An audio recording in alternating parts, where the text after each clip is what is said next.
Hello everyone, welcome back to the channel EduTap. I am Arshdeep Kaur and today we continue with our Civil Procedure Code lecture. We have already done some important questions and today it is our second lecture on CRPC. Please make sure that with the securities and the companies law, you go through the criminal law as well because it is also going to be important for your examination, right?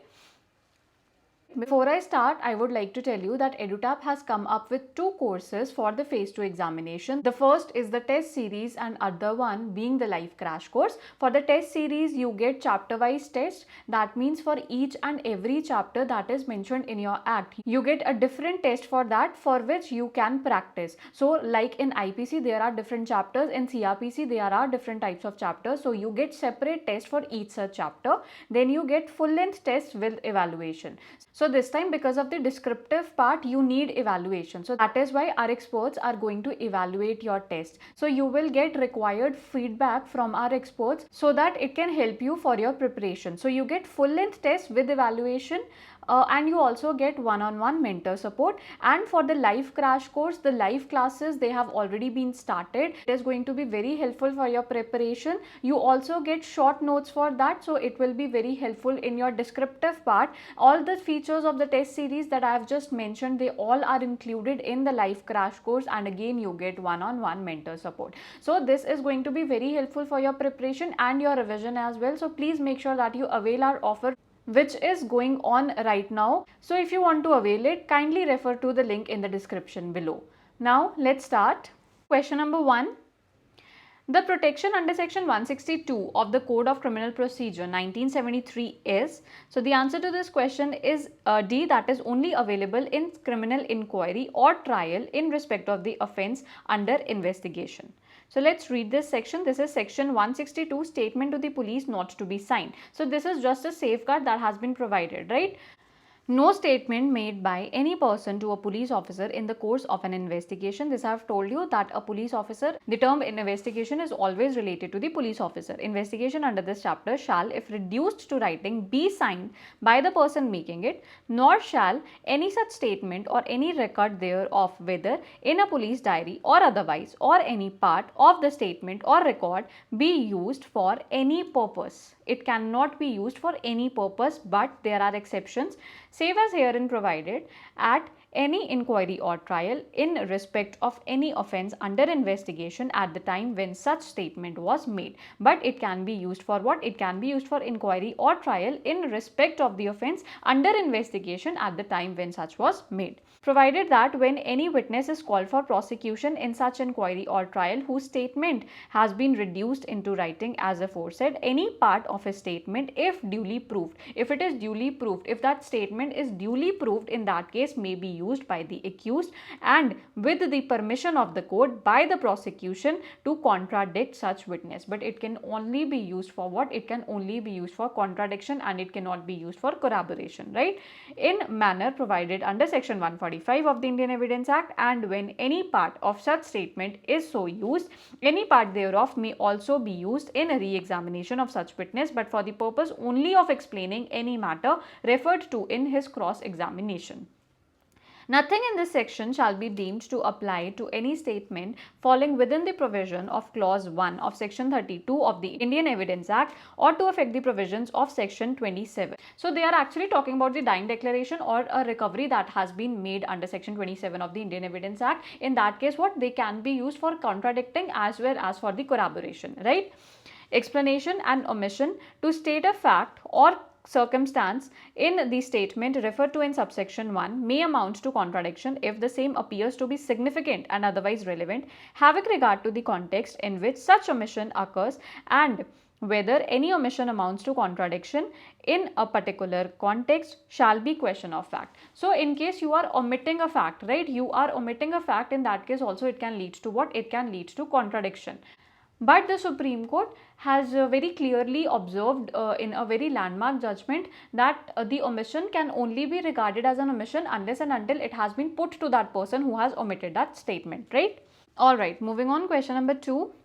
Warrant case means, answer is D, A, B and C. An offence punishable with imprisonment for life, an offence punishable with death, an offence an offence, imprisonment for a term exceeding 2 years. So this is provided in 2x.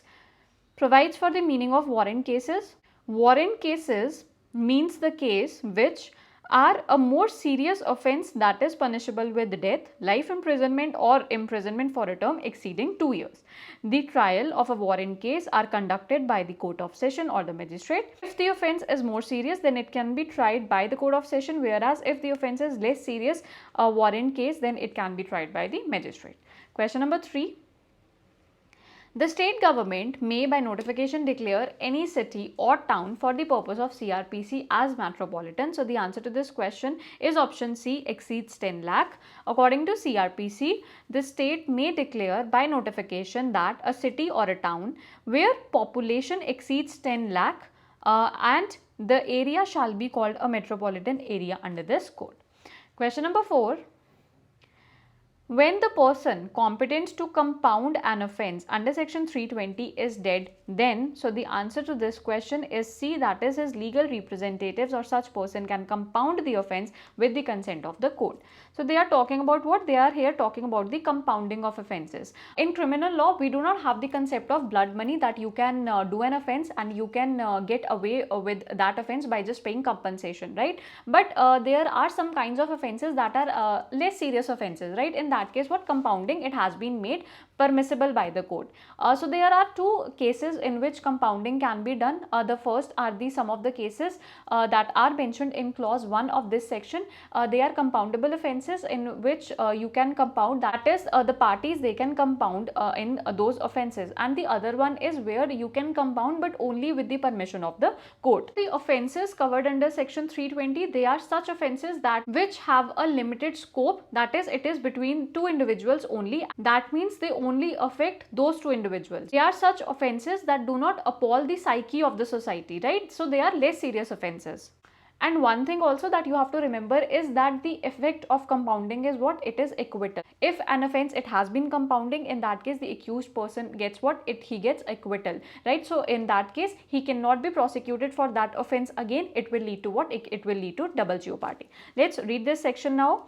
The offences punishable under the sections of the Indian Penal Code. So they are only talking about the offences that are mentioned in the Indian Penal Code, that is IPC, right? Specified in the first two columns of the table next following may be compounded by the person mentioned in the third column of the table. So they are talking about the offences such as theft, hurt, right? These offences, they are covered in clause 1. And the clause 2, the offences punishable under the section of the IPC code specified in the first two columns of the table next following may with the permission of the court. But these offences, now the offences that are mentioned, for example grievous hurt, they have to be compounded only with the permission of the court, before which any prosecution of such offences pending be compounded by the person mentioned in the third column of that table. When an offence is compounded under this section, the abatement of such offence or an attempt to commit such an offence, or where the accused is liable under section 34, 149 of the Indian Penal Code, may be compounded in like manner. So if the main offence is compoundable, in that case its abatement, its attempt, it also becomes what? It also becomes compoundable. When a person who would otherwise be competent to compound an offence under this section is under the age of 18 years or is an idiot or lunatic, any person competent to contract in his behalf may, with the permission of the court, compound such offences. But in case the person who is liable to compound, he is, for example, he is below majority, so he has not attained the age of majority, in that case his legal guardians, they have to do what? They have to take permission from the court, even in the case of clause 1, right? Even in the case of clause 1 offences, they have to seek permission from the court before compounding such offences, right?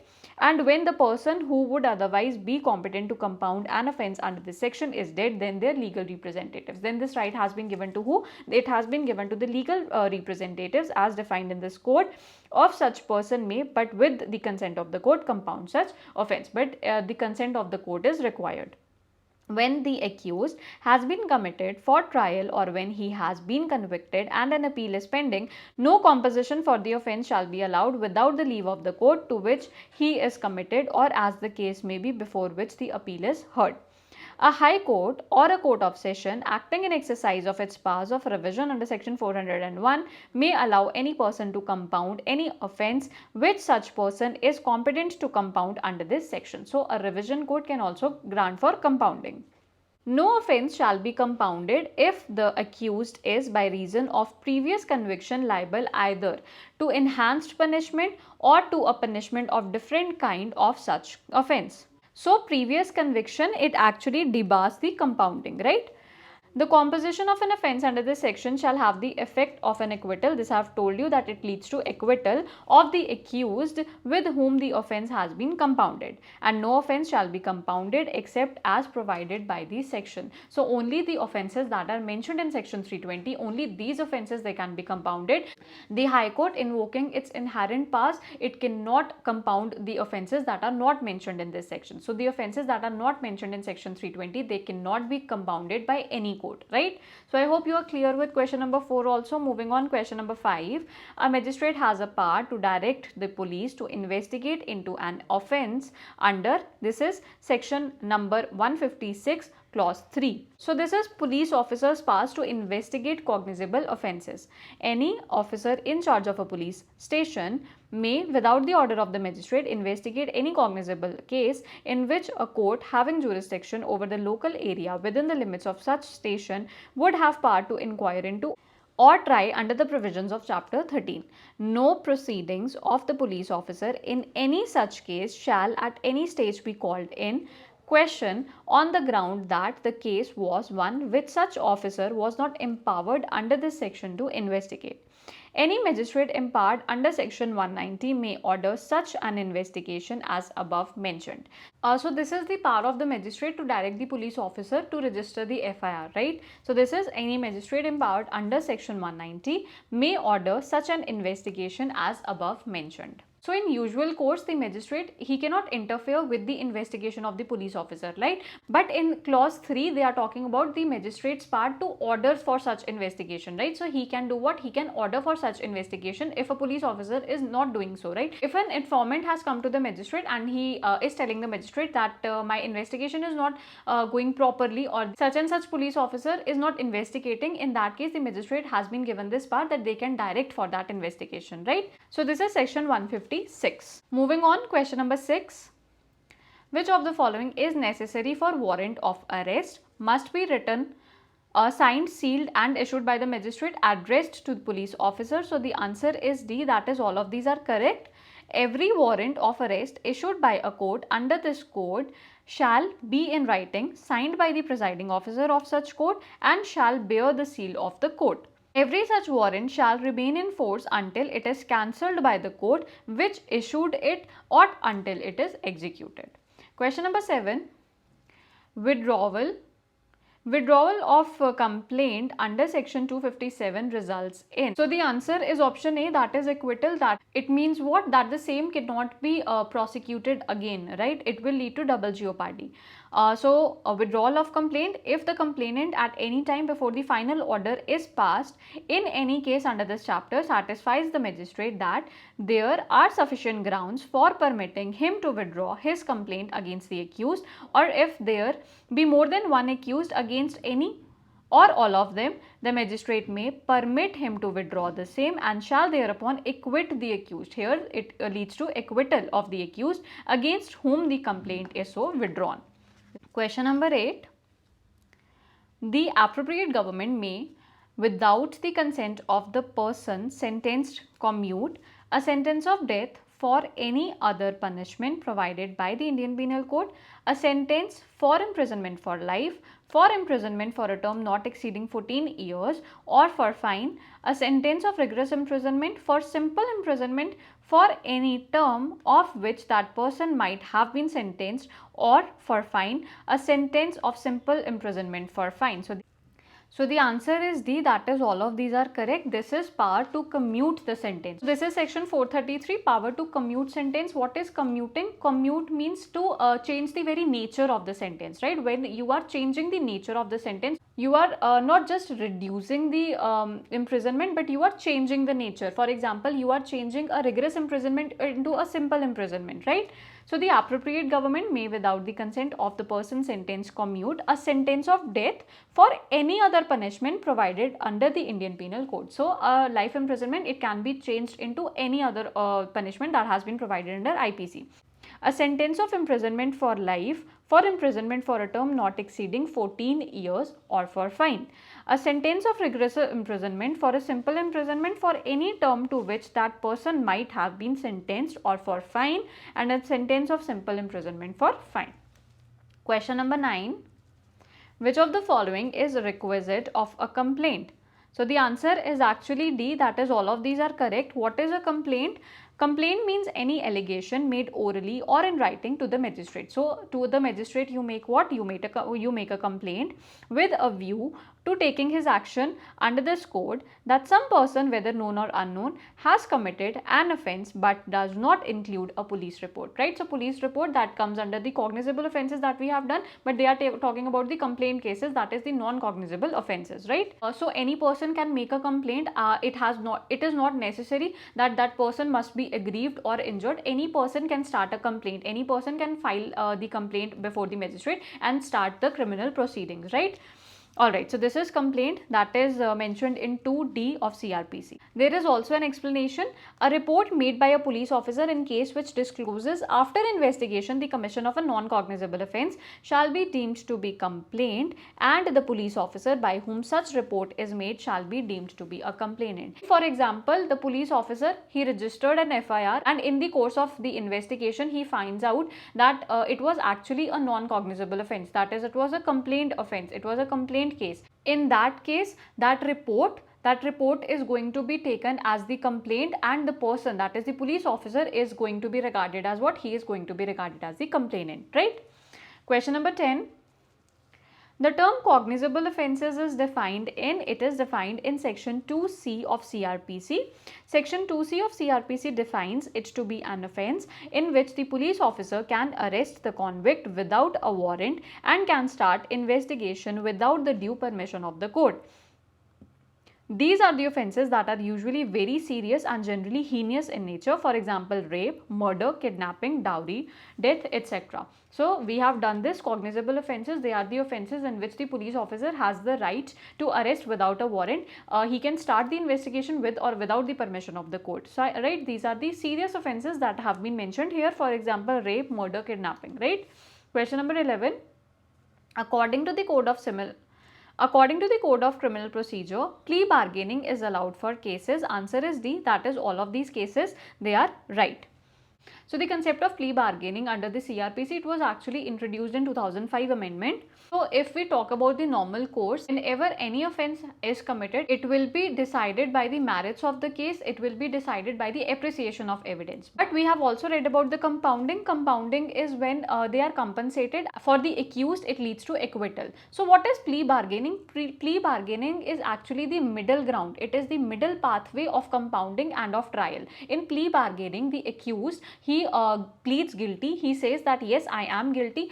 He requests for what? He requests for a lesser punishment in lieu of some compensation that he provides to the victim. But this process, it is actually outside the court. It is happening outside the court. There is no in-court settlement in CRPC, right? So both the parties, that is the prosecution and the defense, they actually join their hands and they come to the terms of this plea bargaining on their own, and the court only do what? The court only validates such plea bargaining, such conditions of plea bargaining. And it implies that the accused person has actually done that offence, right? He is responsible for that offence. He takes that responsibility. So plea bargaining, it just means a pre-trial negotiation that happens between the accused and the victim, and where the accused, he actually pleads guilty for certain concession by the prosecution. Let's read this. This chapter shall apply in respect of an accused against whom a report has been forwarded by the officer in charge of a police station under section 173, alleging therein that an offence appears to have been committed by him other than an offence for which the punishment of death or of imprisonment for life or imprisonment for a term exceeding 7 years has been provided under the law for the time being in force, or a magistrate has taken cognizance of an offence on complaint other than the offence for which the punishment of death or imprisonment for life or imprisonment for a term exceeding 7 years has been provided under the law for the time being in force, and after examining the complainant and the witnesses under section 200 issues the process under section 204, but does not apply where such offence affects the socio-economic conditions of the country or has been committed against a woman or a child below the age of 14 years. So what are the exceptions to this plea bargaining? The offences that are punishable with death, life imprisonment or 7 years or more punishment. Okay? Or if the offence it is committed against a child below the age of 14 years, or if it is committed against a woman, or if it affects the socio-economic condition. In that case, the clause 2 has to be read. For the purpose of subsection 1, the central government shall by notification determine the offences under the law for the time being in force, which shall be offences affecting the socio-economic conditions of the country. So the offences that affects the socio-economic conditions of the country, that the central government thinks that they are such offences, in that case these offences also are exception to plea bargain. Right? So I hope you are clear with question number 11 also. Alright, moving on. In which of the following cases will the provisions of section 197 of the Code of Criminal Procedure 1973 apply? The answer is D. A judge charged with the using defamatory language to a witness during a trial or a suit. So this is prosecution of the judges or the public servants when any person who is or was a judge, so they are talking about the retiring persons also, right, was a judge or the magistrate or a public servant, not removable from his office save by or with the sanction of the government, is accused of any offence alleged to have been committed by him while acting or purporting to act in discharge of his official duty, no court shall take cognizance of such offence except the previous sanction, save as otherwise provided in the Lokpal and Lokayukta Act 2013. In case of a person who is employed or, as the case may be, was at the time of the commission of the alleged offence employed in connection with the affairs of the union of the central government, in that case of the central government, and in case of a person who is employed or was at the case, as the case may be, was at the time of the commission of the alleged offence employed in connection with the affairs of the state government. In that case you have to get the permission of the state government, but they are only talking about the cases that has been done in the color of his duty, right? If a judge, a magistrate or a public servant has done something in the color of his duty during the course of his duty, only then this safeguard they are provided to them, right? Provided where the alleged offence was committed by a person referred to in clause B during the period while the proclamation issued under clause 1 of article 356 of the constitution was in force in state, clause B will apply as if the expression state government occurring therein, the expression central government will be substituted. Explanation: for the removal of any doubt, it is hereby declared that no sanction shall be required in case of a public servant of any offence alleged to have been committed under section 166A, 166B, that relates to the public servants, section 354, 354A, 354B, 354C, D, 370, 75, 3, all these offences in that case, or all these offences including section 509 of Indian Penal Code. So if any of these offences it is committed, in that case no such sanction that we have talked about by the central government or the state government is going to be required, right? Moving on, question number 14. Under section 267, production warrants in respect of a person detained in a prison can be issued for the purpose of, so the answer is C, that is all of the above, that is during investigation, inquiry or trial. Wherever in the course of an inquiry, trial or proceeding under this code, it appears to the criminal code that a person confined or detained in a prison should be brought before the court for answering to a charge of an offence or for the purpose of any proceedings against him, or that it is necessary for the end of justice to examine such person as a witness. He can also come as a witness. The court may make an order requiring the officer in charge of the prison to produce such person before the court answering to the charge or the purpose of such proceeding, or as the case may be, for giving evidence, right? Now, question for achievers. A high court under its inherent power conferred under section 482 of CRPC passes the following order. It quashes the FIR, it quashes the proceedings for case pending before a criminal court, it expunges the derogatory remark against a member of subordinate court. So which of the following is correct? You have to comment the right answer below. So that was all for today. I hope it was a helpful session for you. For more such videos, please like, share and subscribe to the channel EduTap. Thank you.